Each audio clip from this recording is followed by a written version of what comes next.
1 जुलाई 2015, एक तारीख जिसने भारत के इतिहास को नई दिशा दी।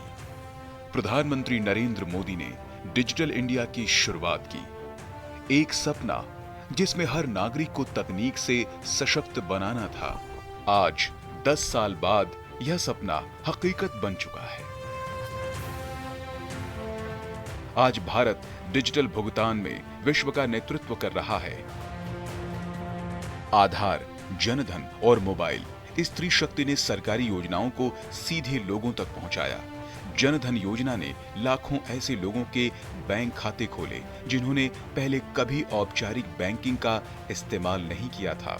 जनधन योजना में 56 करोड़ से अधिक खाते खोले जा चुके हैं। ये खाते लोगों को सरकारी लाभों तक सीधी पहुंच और पैसे बचाने का एक सुरक्षित माध्यम देते हैं। वहीं आधार ने प्रत्येक निवासी को एक विशिष्ट पहचान प्रदान की है। अब तक कुल मिलाकर 142 करोड़ से अधिक आधार कार्ड बनाए जा चुके हैं, जो यूपीआई सहित कई डिजिटल सेवाओं की रीढ़ बन गए हैं। वहीं डीबीटी के जरिए अब तक 44 लाख करोड़ रुपए सीधे खातों में पहुंचे, जिससे बिचौलियों की भूमिका समाप्त हो गई है। जो सरकार का मूल मंत्र रहा सबको साथ में लेने का, उसमें आरबीआई और फाइनेंस मिनिस्ट्री की मिलकर के भूमिका, तो बैंक का क्रेडिट का एक्सपेंशन, क्रेडिट को ब्लू इकोनॉमी से जोड़ना, ब्लू इकोनॉमी को पोर्ट लेड इकोनॉमिक डेवलपमेंट से जोड़ना, तो सारी उस अर्थव्यवस्था के ताने बाने को इस तरह से बुनना कि अंतर्राष्ट्रीय स्तर पर हम एक रोड मैप खड़ा कर सकें और अपना फुटप्रिंट छोड़ सकें। आभा और डिजिटल हेल्थ इकोसिस्टम ने स्वास्थ्य सेवाओं को आम लोगों तक पहुंचाया। जैम और ओएनडीसी जैसे प्लेटफॉर्म ने लाखों छोटे व्यवसायियों, महिलाओं और कारीगरों को डिजिटल बाजार से जोड़ा। देश में 1.8 लाख से अधिक स्टार्टअप्स हैं और भारत अब दुनिया के टॉप 3 स्टार्टअप हब्स में शामिल है। आज ब्रॉडबैंड गांवों तक है। इंटरनेट गलवान और सियाचिन जैसे दुर्गम क्षेत्रों तक पहुंच चुका है। भारत नेट योजना के तहत 2.14 लाख ग्राम पंचायतें हाई स्पीड इंटरनेट से जुड़ चुकी हैं।